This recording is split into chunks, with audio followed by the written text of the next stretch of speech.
You see, actually, I do not teach, karate because I do not believe in styles anymore. I mean, I do not believe that there is such thing as like Chinese way of fighting or the Japanese way of fighting or whatever way of fighting, because unless human beings have 3 arms and 4 legs, we will have a different form of fighting. But basically, we have only 2 hands and 2 feet. So styles tends to not only separate men, because they have their own doctrines, and then the doctrine became the gospel truth, that you cannot change, But if you do not have styles, if you just say, well, here I am, as a human being, how can I express myself totally and completely? Now, that way, you won't create a style, because style is a crystallization, I mean, that way, it's a process of continuing growth. You stare at your past and you'll end up staying there. It's okay to look back and admire it, but you carry on. I'm not in the business of staring back at it. You know what I mean? And getting lost back there. People say a loss can make or break a fighter, but trust me, a win can also make or break a fighter, because they get comfortable with a win. People can get comfortable with a win, and slack off then. Slack off on the training, slack off on the diet. They've won one. They're winners now.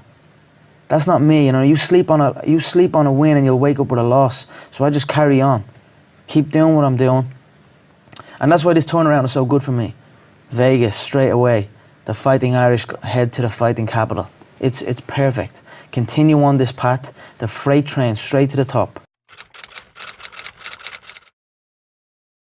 The truth of the matter is that most people don't realize that the majority of people suffer their first major heart attack on Monday morning between 8 a.m. and 9 a.m. People getting ready to go to jobs that they don't like, jobs that are making them sick. What is it that you could love doing 7 days a week that'll bring a smile to your face? You've got to start saying yes to your life. You've got to start saying yes to your dreams, yes to your unfolding future, yes to your potential. Every year I used to say, this is my year. But ladies and gentlemen, one good year won't be enough for me. How many of you can use a good decade? Raise your hands, please. Fantastic. All right, now, here's what I want to do. I want to share with you how you can begin to make this your decade. How many of you know within yourself, if you ask yourself the question, have I done all that I'm capable of doing or being and living up to my potential? How many of you have to really answer, no, I have not done all that I can do? Raise your hands, please. Okay, very good. Now, here's what we know. That people don't do what they know in life, but what they do is they operate within the context of the vision they have of themselves. So what I want to share with you is how to begin to get a larger vision of yourself and how to begin to make this your decade. Because in order to do that, it's going to be very challenging. It's going to require a lot of work on your part, an ongoing process of personal and professional self-mastery. And it's going to require that you begin to see yourself worthy of the requirements in terms of effort, in terms of commitment, in terms of action, in terms of preparation, or whatever it is that you need to do in order to take your life where you want to take it. So one of the first things I ask you to do is I want you to look at your life right now. And think about something that's important to you, something that gives your life a sense of value. Think about something that you'd like to have, or something you'd like to create for you or your family or for society. I want you to hold this thought in mind. Now, one of the first things I want you to do is don't worry about the inner conversation that you're going to have. Don't worry about how you're going to do it. That's going to come. You're going to develop a plan of action. You will find the way. You'll become the kind of person that can attract the people, the resources, and everything you need in order to make that become reality. But I want you to be mindful of your inner conversation. I remember once I was sitting in an audience, and Zig Ziglar, who I consider one of the greatest motivational speakers on the planet, he was giving a speech, and I was out in the audience, and I saw him going back and forth, and within myself I said, I'd like to do that. I can do that. And I leaned over to the guy next to me. I said, how much do they pay him to do that? And he said, $5,000. I said, I know I can do that. And I admired him. And then On the way home, when I was driving from Tampa, Florida, back to Miami, Florida, my inner conversation kicked in, and it said, Les Brown, you can't do that. You don't have a college education. Les Brown, you can't do that. You don't have the money. You don't have the contacts. You've never worked for a major corporation. What makes you think that you can make more in 1 hour talking than you've made working for a whole month? Now, I want to ask you a question. How many of you have ever thought about something you wanted to do and you talked you out of it? Raise your hand, please. That inner conversation, ladies and gentlemen, is the reason that most people take their greatness, take their ideas to the graveyard with them. You know, the wealthiest place on the planet, a minister said recently, and it was so true, is not the gold mines in the various areas of the world or the diamond mines. The wealthiest place on the planet is the graveyard. Because in the graveyard, we will find inventions that we never, ever were exposed to. Ideas, dreams that never became reality, hopes and aspirations that were never acted upon, because most people allow that inner conversation, for whatever reason, to keep them from ever pursuing their goals. So let us begin to look at what's required in order to make this our decade. Why is it that most people don't ever reach their goals or live up to their true potential? One is fear.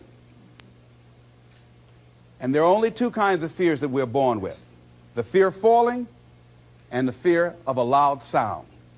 All other fears we learn, like the fear of failure. The next is the fear of success. That's one of the major challenges I had to deal with. I was working on a major project, and after it began to grow and it was extremely successful, I panicked and I walked away from it and gave it to someone else because I didn't believe that I could handle it. The other thing that keeps most people from reaching their goals is that a lot of people become comfortable. They stop growing. They stop wanting anything. They become satisfied. They stop looking at ways in which they can improve themselves. They stop putting things in front of them. I was reading something by a great man, George Bernard Shaw, and he said something to the effect that to have succeeded is to have finished one's business on earth, like the male spider who is killed by the female spider the moment he has succeeded in his courtship. And he goes on to say, I like a state of continual becoming with a goal in front and not behind. I remember after giving a speech at a major corporation, a gentleman came up to me who was up in years, and he said, you know, that's real great motivation for you young guys, but I've done all my work. There's nothing else for me to do. I said, oh, yes. You've got a lot to give. You have a lot to offer. The fact that you're still here means that your business is not through yet. The other thing that keeps us from reaching our goal is not feeling worthy. That's where a lot of people get stuck. Because see, when you don't feel worthy of your goal, you will begin to unconsciously engage in self-destructive behavior, like procrastinating, constantly putting things off, squandering your time, and that's what life is made of. Something else that keeps us from reaching our goal, and that is many times because we spend so much time complaining and blaming everybody or everything. I'm reminded of a friend of mine who talked about the fact that one day he was walking by this house and some people were sitting on a porch, and there was a dog on the porch, and this dog was just moaning and groaning. So he was curious, and he asked the owner, he said, why is this dog moaning and groaning? And the owner said, because he's laying on a nail. He said, well, why doesn't he get off? He says, it's not hurting bad enough for him to get off. How many of you know people who moan and groan and complain about life all the time, all right? They might moan and groan about their job. I'm sick of this job. I'm sick of you.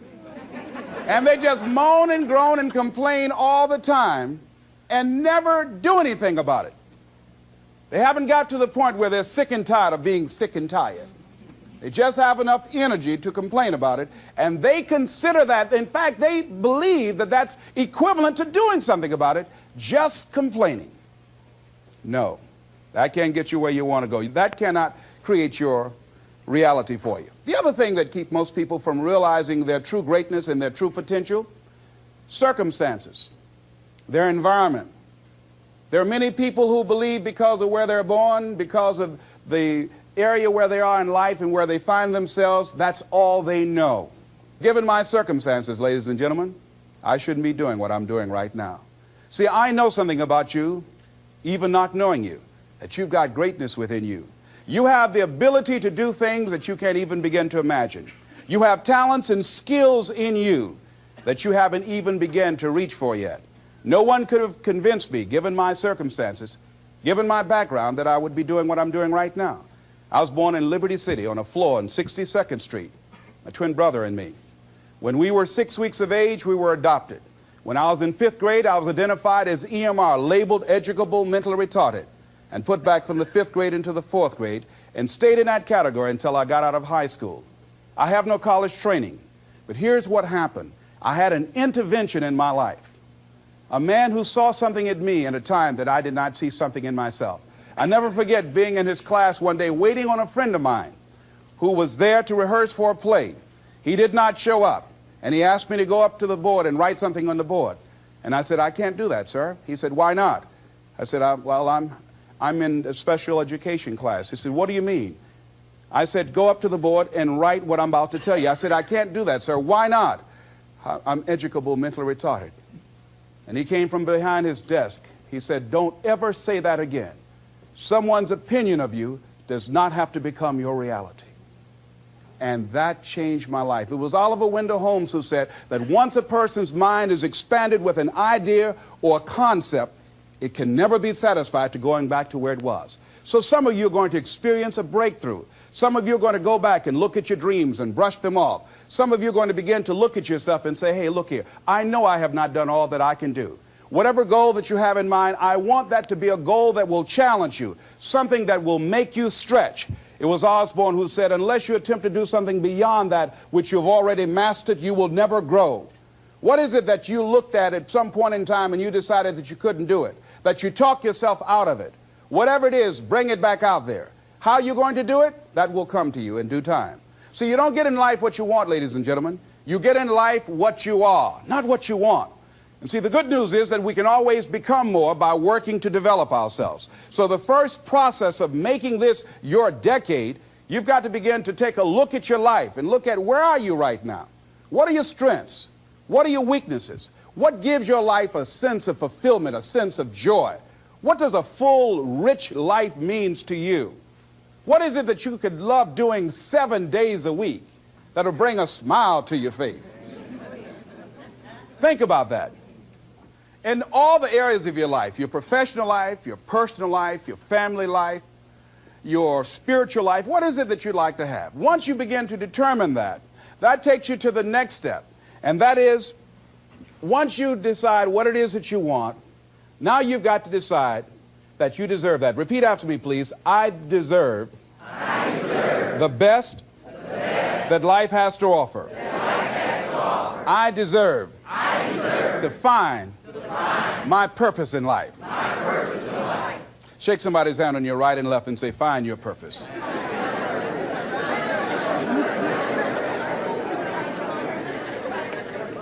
Do you know by actively pursuing your purpose, it could perhaps extend your life? The number one killer in this country of all the diseases we have, heart disease. That's the number one killer.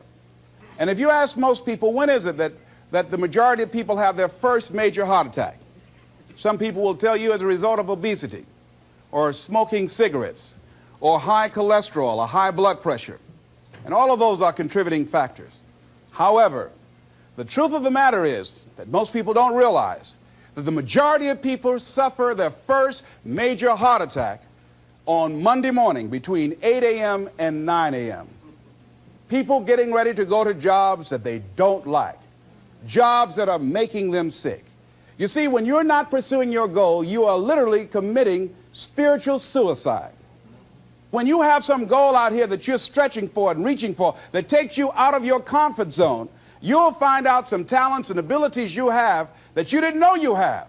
I started speaking just to elementary school kids because I knew they didn't know what I was talking about.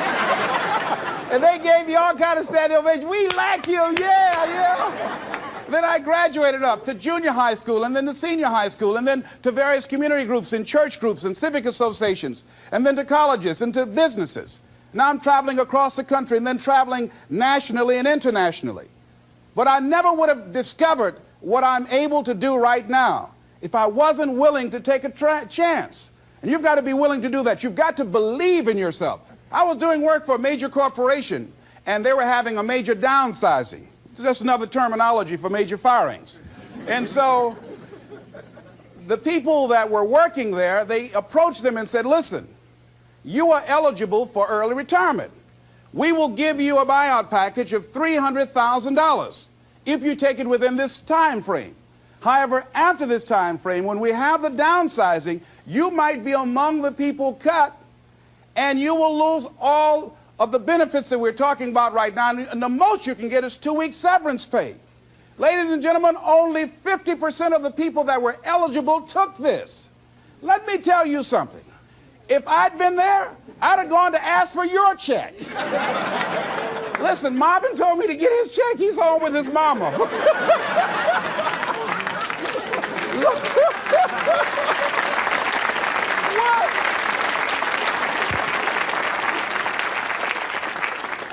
I would have taken that money so quick and had other people checks. They said, Les got your check. See, ladies and gentlemen, life is too short trying to play it safe. It's too short and unpredictable, being miserable. It's too short for that. Here's the thing. There's no safe position in life. Let me tell you why. It's a quiet secret that most people don't realize. You can't get out of life alive.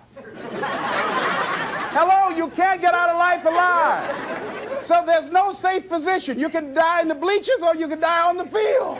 You might as well come out on the field and have a good time, right?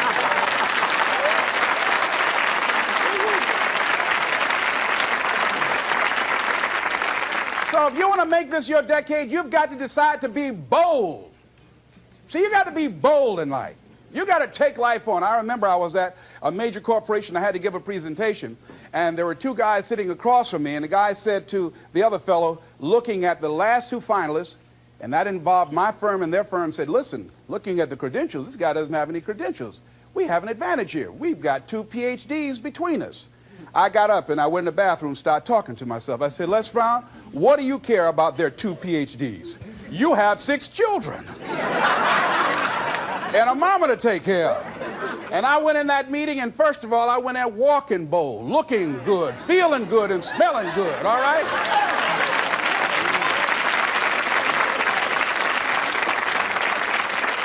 And I sat across that table and we started negotiating, and I operated in a spirit of absolute certainty. I looked at them as if the only reason that they were born was to give me that contract.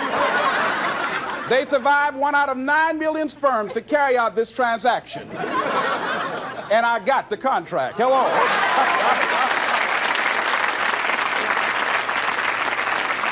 So you've got to decide to be bold. Most people go through life trying to creep. No, no, no. Trying to be casual about it. No, no, no. You go through life being casual, you'll end up a casualty. No. You've got to be bold in life. You've got to take life on. Now, here's something else. You must be positive. See, a lot of people, when things don't happen when they want it to happen, they become negative, and they turn out and start projecting a lot of negative energy. No, no. You've got to make a conscious, deliberate, determined effort to be positive. Because, see, when you know within yourself things are going to work out for you, when you know within yourself that some way, somehow, you're going to make it, and these are just some of the hoops you've got to flip through in order to get there, it's okay. Have a friend who went to get a job, and the people didn't hire him. He was so negative. Well, hey, to hell with you then. Wait a minute. They just don't have a job today. Don't burn your bridges behind you. Don't talk about the guy's mama. Come on. All right? Okay. Now, here's the last thing. If you want to reach your goal and have the competitive edge, you've got to be hungry. A lot of people love me to tell this story. When I got out of school, you know, my first major goal was to buy my mother a home, and my hero in broadcasting was Paul Harvey, and I wanted to become involved in broadcasting, and I loved the disc jockeys that were on the air. and I wanted to become a disc jockey. And Mr. Washington said something to me that I'll never forget, who was my mentor in high school. Repeat this. Whitney Young, it's his quote, "It's better to be prepared, for an opportunity, and not have one, than to have an opportunity, and not be prepared." See, so I started working to develop my communication skills and expand my vocabulary. I started visualizing myself being a disc jockey. I saw myself on the air having a talk show and playing records and people listening to me. That was my vision. That was my dream. I held that in mind constantly. And I would practice all the time. Practice makes what? Perfect. Absolutely not. This just dislodge that from your mind. Practice only makes improvement. Perfection doesn't exist. They need to take it out of the dictionary. It doesn't exist. Practice only makes improvement. You can always better your best. You have not done your best work yet. As long as you're here, you have a chance to transcend yourself. So don't believe in perfection. It doesn't exist. It only makes improvement. So I would practice every day, every day, every day. And finally, I went over to this radio station, asked a guy for a job named Mr. Butterwall, and I said, "How you doing, sir? I'd like to get a job." I was working on Miami Beach at the Fontainebleau Hotel at the time. The Jackie Gleason and the June Taylor dances were famous. And my favorite program on television, most people would not remember, John Beresford Tipton. "Hi, my name is Michael Anthony. I have a check for $1 million. How many of you remember that program, all right? The Millionaire. That was my favorite program on television, you know. So this is my fantasy, you know. And every time we would drive from Miami Beach, I would fantasize, "Oh, that's the house. When I get my million, I'm going to buy my mother that home over there." So that's my fantasy. So I went up to Mr. Butterball, and he said, "Do you have any radio experience?" I said, "No, sir." "You have any background in journalism?" I said, "No, sir." I said, "But I can never get experience if you don't give me the opportunity. I've been practicing a lot, sir." He said, "I'm sorry, we don't have any job for you." I said, "Thank you, sir." He didn't know my reasons for being there. My reason, I wanted to use radio as a means to earn the money to buy my mother a home. I went back to the radio station again. I said, "How you doing, Mr. Butterball? My name is Les Brown. I know your name. Didn't I just see you here yesterday?" I said, "Yes, sir." I said, "Y'all have any jobs here?" "Didn't I tell you yesterday we didn't have any jobs?" "Yes, sir, but I thought maybe somebody got fired or resigned. I didn't know, sir." I went the next day. "How you doing, Mr. Butterball?" He said, "Yes." And I just didn't take it personal. "How you doing? So y'all have any jobs here?" "Didn't I just tell you yesterday and the day before we didn't have any work?" "Well, I thought maybe somebody died, sir. I didn't know. I went the next day, showed up like nothing was wrong, like I saw him for the first time. "How you doing, Mr. Butterball? Y'all have any?" He said, "Boy, make yourself useful. Go get me some food." I said, "Yes, sir." See, many times when you want more, you've got to be willing to pay your dues. So I became their errand boy. I would get their lunch and their dinner and all kind of food for them. After a while, I would take the food to them in the control room, and I would not leave until they would ask me to, and I'd watch them working the controls, and I'd memorize their hand movements. And pretty soon, they would trust me with their cars to go pick up entertainers that came into town, entertainers like Sam Cooke, Donna Ross and the Supremes, the Four Tops and the Temptations. I would drive them all over Miami Beach in the disc jockeys' cars. I didn't have any driver's license, but I was driving like I had some.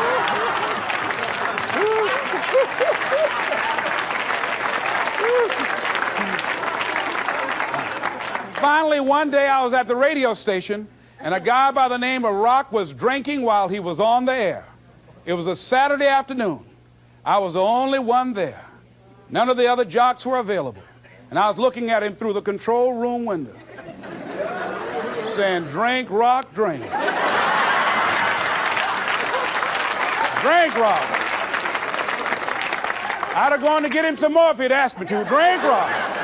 Pretty soon the phone rang. It was the general manager. I said, "Hello?"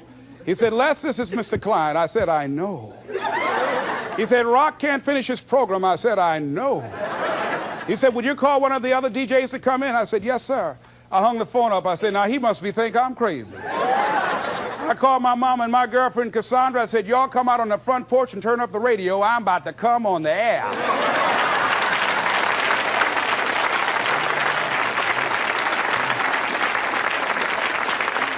I waited for about 20 minutes and I called him back. I said, "Mr. Klein, I can't find nobody." He said, "Young boy, do you know how to segue the records?" I said, "Yes, sir." He said, "Go in there and don't say nothing here." I said, "Yes, sir." I couldn't wait to get behind those controls. I put the headphones on. I said, "Look out, this is me, LB Triple P, Les Brown, your platter playing papa. There were none before me and there will be none after me. Therefore, that makes me the one and only. Young and single and love to mingle, certified, bona fide, indubitably qualified to bring you satisfaction, whole lot of action. Look out, baby, I'm your love man. I was hungry."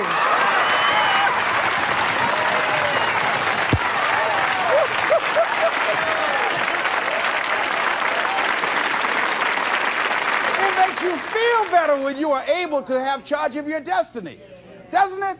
Gives you a good feel. It gives you choices. You can do more things. See, my first major goal was to buy my mother a home. I feel like Abraham Lincoln, who said, all that I am and all that I ever hope to be, I owe to my mother. And I said to my mama one day, I said, Mama, when I become a man, I'm going to buy you a home. And you won't have to go to work every day. You won't have to work. You just sit down, Mama. She was getting up, getting dressed to go to M&M cafeteria. And I was just following her around. I said, watch, Mama. One day you won't have to leave here to go to work no more. It's raining outside. You won't have to go to work in the rain. You just do what you want to do. Like stay home and fix me sweet potato pie. My mama fixed the kind of sweet potato pie you can't eat with your shoes on. You have to take your shoes off so you can wiggle your toes, all right? But that was my dream. That was my passion. I saw that, and that drove me. That was my reason for being. So one of the things, in order to make this your decade, in order to reach your goals, you've got to find some reasons that make you strong, some reasons that will make you hang in there when times get rough, because they're going to get rough. It's going to be very challenging. Whenever you decide that you want to grow, whenever you decide that you want to go to another level, all hell will break loose. Everything that will happen, that can happen, will happen, and at the worst possible moment. They call it Murphy's Law. See, whenever you decide that you want to go to another vibration, it's like when you get into an airplane. The first thing they tell you to do is do what? Fasten your seatbelt. Because you're going to experience some turbulence when you're going up. And some of you are already experiencing that turbulence. Don't be frightened by that. See, whenever you decide you want to go to another level, you've got to fasten your psychological, your mental, and your spiritual seatbelt. Because it's going to be a while before you experience a comfortable altitude. You're going to get there. It's there. But you've got to go through this phase here. This is how you grow. This is how you develop. See, life is like a roller coaster. Sometimes you're up, sometimes you're down. Sometimes things go well, and sometimes they don't go well. But in the down moments, that's when you discover who you are. During the down moments, see, in this prosperous time, you put it in your pocket. In the lean times, you put it in your heart. And that's when you discover who you are.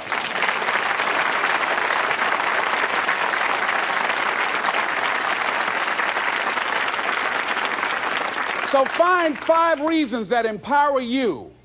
Why is it that you deserve your goal? What are the 5 reasons that you won't give up when life catches you on the blind side? When the messenger of misery visits you, what are you going to do? What will keep you in the game when life knocks you to the canvas? See, the Buster Douglas that fought in the last fight was not the Buster Douglas that fought Mike Tyson. See, the Buster Douglas that got knocked down while fighting Mike Tyson had gotten out of an alcohol recovery center. His mother had died. His wife was ill with a terminal illness. He was considered a nothing, a bum. So when he got knocked down, Buster Douglas had a reason to get back up because he said, I'm dedicating this fight to the memory of my mama. But when he fought the last fight that he had, and he got knocked down, and he had a guaranteed $24 million in his pocket, whether he got up or not, he just said, hurry up and count me out.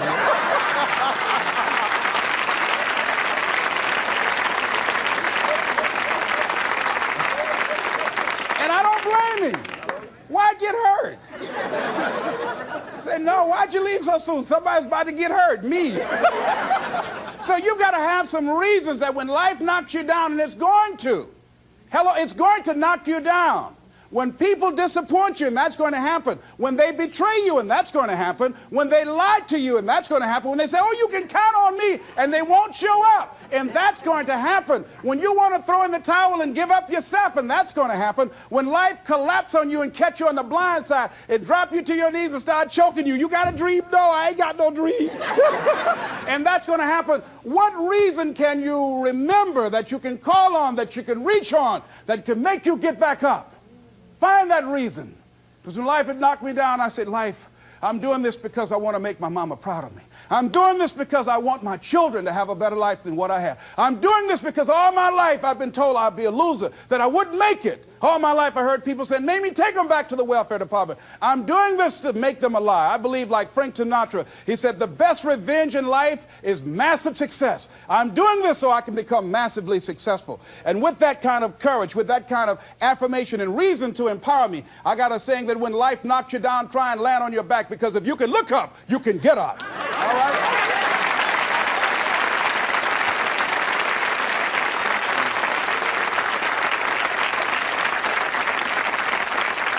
So when you run out of money, when things don't work out for you, when things happen that you could not anticipate, what are the reasons that you can think of that can keep you strong, that can keep you in the game, that will be your rod and staff to comfort you, that can be your bridge over troubled waters? Those reasons are very important. Nietzsche said, if you know the why for living, you can endure almost anyhow. So find out the reasons that you do what you do. Find out the reasons that will make you strong, that will make you walk by faith and not by sight, that will make you pursue your dream when everybody is against you or don't believe in you no more. And let me tell you something, that's a lonely feeling. It's a lonely feeling, particularly people that you're doing it for, or people that stand to benefit the most, or people who should be the #1 members in the encouragement club, but they end up saying, you can't do it, and they become members of the discouragement club. Oh, it hurts very badly. I know what that's like. Have people that you love close to you that look at you with that look and say, why don't you try something else? Why don't you give up? I said, but this is my life. I have got to do this. Les, you had a good job at Sears. That man like you. Mama, I can't go back to Sears. I got to be my own boss. I can't do that. I mean, you know, it's ladies and gentlemen, you know, when you work on a job that's dead end, you can see the ceiling already. It's like going in the middle of a movie. And after you've seen the movie, sitting back through that over again, there's something missing. You know the hero is not going to die. You know what the outcome is already. And so that's why a lot of people, a lady was telling me, she said when she went to work, it felt like a refrigerator fell on her shoulder as soon as she stepped in. Because she knew she'd gone as far as she could go. See, they're paying her just enough to keep her from quitting, and she's worked just hard enough just to keep from getting fired. How many of you know people like that? Raise your hand. The ones of you didn't raise your hand, you the one. I'll just tease it, all right? Here's something else. Make a commitment to be happy. See, you know, I have you laughing a lot. See, life is too short going through it looking homely, tired, and ugly. Sometimes we take life too seriously. Oh, no. Make a commitment to be happy. Find little things just to get tickled about and laugh. Find ways to be happy in the moment. A lot of people say, well, I'll be happy when I pay off all my bills. No. I'll be happy when I get my divorce. Oh, no. I'll be happy with the children gone. Oh, no. You want to be happy now. See, there are no guarantees. No one say you're going to be here 2, 3, or 4 years from now. So you want to be happy right now, in the moment. Repeat after me. I must make a commitment. I must make a commitment. To be happy. To be happy. Right now. Right now. Right now. Right now. Is all I got. All I got. Shake somebody's hand on your right and left and say, you deserve to be happy.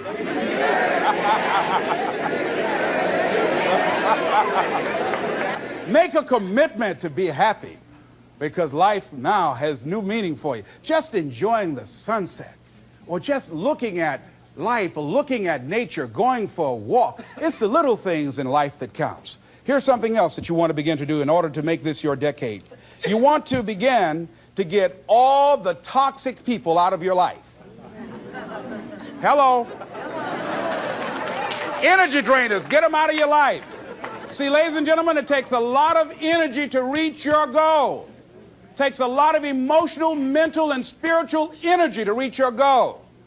And you can run faster with 100 who want to go than with one around your neck. So there are two kinds of relationships. Sid Simon talks about this. Nourishing relationships and toxic relationships. Nourishing relationships are the relationships that inspire you. They motivate you. They bring the best out of you. Toxic relationships are relationships with people that always criticize you. All they can do is find fault. All they can do is just exploit your weaknesses. All they can do is remind you of the mistakes that you've made in the past. These people are bad for your health. Toxic people can run your blood pressure up. One apple can spoil a whole barrel. One negative energy drainer can spoil your whole life. I know people whose lives have been ruined because somebody wasn't good for them. See, there are some people that aren't good for you. Hello? They aren't good for you. You've got to get them out of your life. See, a lot of people put up with a lot of foolishness because they don't want to die by themselves. Here's what I believe. I believe in a one-to-a-box theory.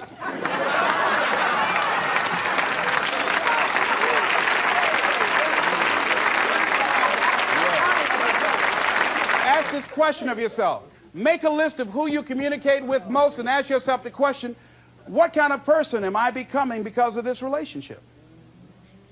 Is it helping me to grow mentally and emotionally and spiritually? Am I becoming a better person because of this relationship? Do they bring out the best in me? Do they inspire me? Do they encourage me to develop my greatness? Do they make me stretch? So you got to look at the people in your life and find out, what kind of person are you becoming because of that relationship? My mother used to say, birds of a feather flock together. You run around with losers, you will end up a loser. Unconsciously. Unconsciously, you will pick up their ways, you'll pick up their habits, you'll pick up, most importantly, their attitude about life. If you're around cynical, negative people all the time, you will become cynical and negative. So you got to watch yourself. Many of us are living out the lives of other people, living out their conclusions, living out of their consciousness.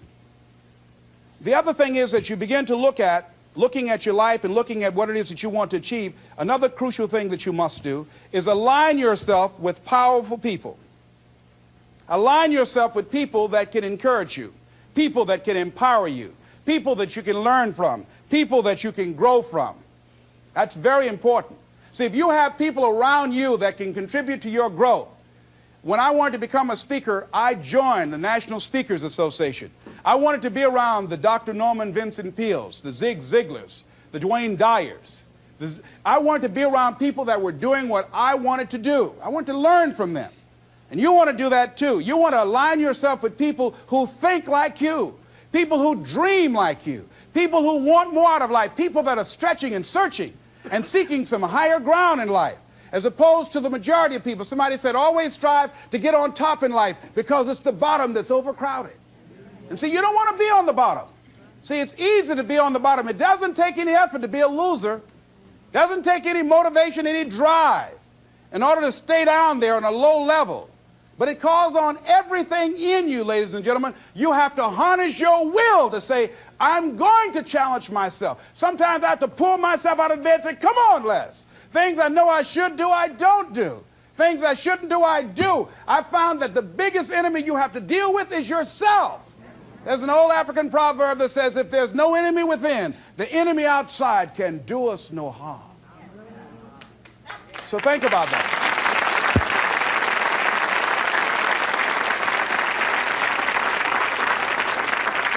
So as you begin to look toward making this your decade, as you begin to look toward making your life different, as you begin to look at yourself, you've got to redefine yourself. Who are you right now? And who must you become in order to create what you want? What has to change about you? What is it that you're doing right now that would be a liability for you? As you begin to look toward the future and take inventory of yourself, what is it about you right now that you've got to leave this behind because this no longer fits? Looking at where you want to go and the kind of person that you must become, the kind of standards that you have for you.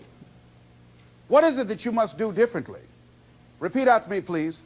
If you want to keep on getting what you're getting, keep on doing what you're doing. See, that doesn't take an Einstein for that one. Am I right? It makes sense unless you change your pattern, unless you change the way you're thinking, unless you change your behavior, you're going to continue to produce the results in your life. See, all of us are winners, but some of us are producing results that we don't want. And so all you have to do is look at your game plan, look at your strategy. How is it that you have been being? What is it that you've been doing to produce this? See, you're the director, you're the producer, you're writing the script, you're the star of your life. And as you begin to look at your life, you can decide whether or not it's a smash or whether or not it's a flop. That's in your hands. Look at your life, look at where you want to go. Don't worry about your circumstances. Don't worry about your age. I have a friend who's up in age, over 70, and she wanted to build a multi-million-dollar complex. The name is Dr. Johnny Coleman. Lenders and bankers say, you can't do that, you're too old. She ignored them. That building now stands, ladies and gentlemen, a multi-million-dollar structure. But there are a lot of people who would have listened to that. There are a lot of people that would not have even gotten to that point. They would have talked themselves out of even going down to the bank to ask for it, because they've already said no to themselves. See, it's time now. If you want to make this your decade, you've got to start saying yes to your life. You've got to start saying yes to your dreams, yes to your unfolding future, yes to your potential, as opposed to saying no. See, 87% of our self-talk is negative. So you've got to make a conscious, deliberate, determined effort to say yes to your dreams. Why not? Why not me? Don't spend time like most people going through life complaining. Don't try and get on talk shows and tell everybody how life has done you wrong. Here's what's happening in the audience. 80% don't care, and 50% glad it's you.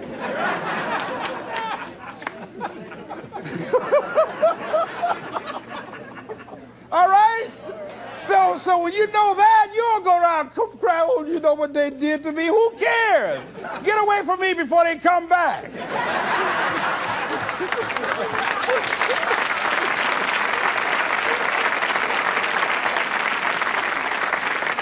I had a friend of mine that said something that's very important. He said, hey, it doesn't matter what happens to you. The only thing matters, what are you going to do about it? That's all that matters. Okay, life knocked you down. What are you going to do about it? How long are you going to sit there and say, you know what they did to me? How long? Who wants to hear that racket? Use that energy to get up from there and move on and get on with your life. You got to learn to let the past go so you can grow. Many people never act on their dreams because they allow their past experiences to determine what their possibilities are. Whatever you've done in the past, that's not a reflection of your possibilities. That's just a reflection of your consciousness. That's just a reflection of your development and your growth. The future is unfolding for you right now. The future is unlimited for you right now. No one knows where you can go. No one knows what you're capable of or what's possible for you.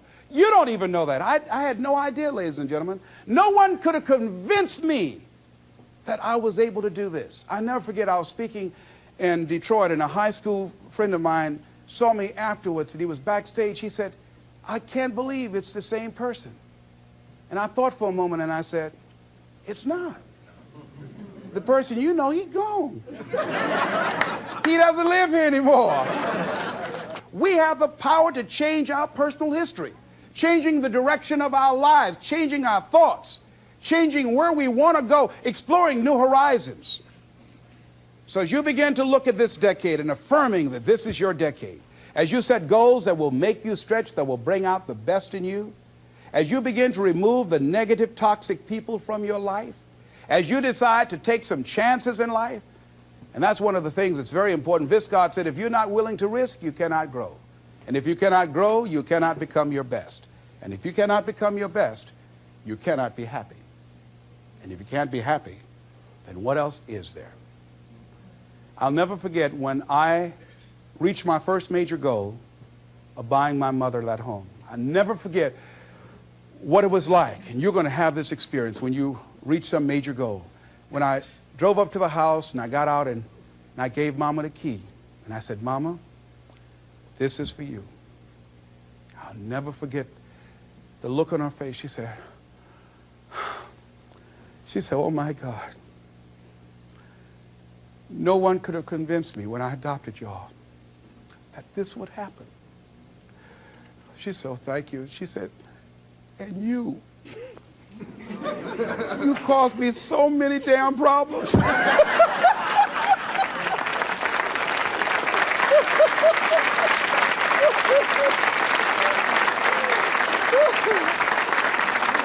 I was just one of those kids that had a lot of energy. But no one knew what I was going to become. It was a great philosopher, Goethe. He says, look at a man the way that he is, he only becomes worse. But look at him as if he were what he could be, then he becomes what he should be. And what Mr. Washington did was he looked beyond my faults and saw my needs. And he said, I see something in you. And I was there, oh God, I hope he's right. And I want to live up to his expectations. See, no one rises to low expectations. Finally, here's one last thing I'd like to leave with you. If you want to make this your decade, find some cause that you believe in. See, this is my profession, but my greatest joy in life is working with young kids. Every Monday, I fly up to Chicago to work with 600 young kids at Christ Universal Temple Church, working with them to develop a sense of purpose and direction with their lives. We've developed a training program. If they're addicted to drugs or alcohol, we help them to get into a permanent recovery program. If they're not, we help them to develop a vision of themselves where drugs and alcohol does not fit. I love it when I go into the Cook County Jail and see the look on these young men's faces, the anger and the self-hatred. And then when we leave there, see the difference in them as we begin to touch a spark in them as Mr. Washington touched in me. And you cannot put a dollar price on that. That's my reason for being. What is it that you would like to give the planet? What is it that you'd like to leave here? See, someone paid a price for us to be here. I believe that we live in the greatest country in the world that gives us an opportunity to make a difference in life. We are blessed to have been dropped off on this part of the planet. A friend of mine was in Manila and saw a bumper sticker that said, "Yankee, go home and take me with you." So as you begin to look at your life, decide, what kind of legacy do I want to leave? What kind of statement do you want to make with your life? What 3 things you want said when you die? What contribution do you want to make? I don't know what you want to do. I don't know what you want to achieve with your life. Here's what I know about you, and about you, and about you, and about you. That you have greatness within you. That you have things and gifts and talents that you've been bestowed with. That as you work consciously, making a conscious, deliberate, determined effort to cultivate and bring them out and develop a sense of purpose in knowing that your life can make a difference and decide to make and leave a legacy with your life. I say to you that the planet will never be the same again because you showed up. As you begin to look toward the future and affirm that this is your decade, this is what I like to leave with you that I'm known by. It's become my motto. And it says simply this: what do you want to do? My goal is to be the best son that I can be to my mother. My goal is to be the best father that I can be to my children. And my goal is to create a drug-free America, be the best motivator that I can be. Yes. Whatever your goal is, this is what I like to leave with you. It says simply this, that if you want a thing bad enough to go out and fight for it, to work day and night for it, to give up your time, your peace, and your sleep for it, if all that you dream and scheme is about it, and life seems useless and worthless without it, and if you gladly sweat for it and fret for it and plan for it and lose all your terror of the opposition for it, and if you simply go after this thing that you want with all of your capacity, strength and sagacity, faith, hope, and confidence, and stern pertinacity, if neither cold poverty, famish, or gulf, sickness, or pain, or body and brain can keep you away from a thing that you want, if dogged and grim you besiege and beset it, with the help of God you'll get it. This is Mrs. Mamie Brown's baby boy, Leslie Calvin Brown, saying it's been a plumb pleasing pleasure as well as a privilege. Thank y'all here.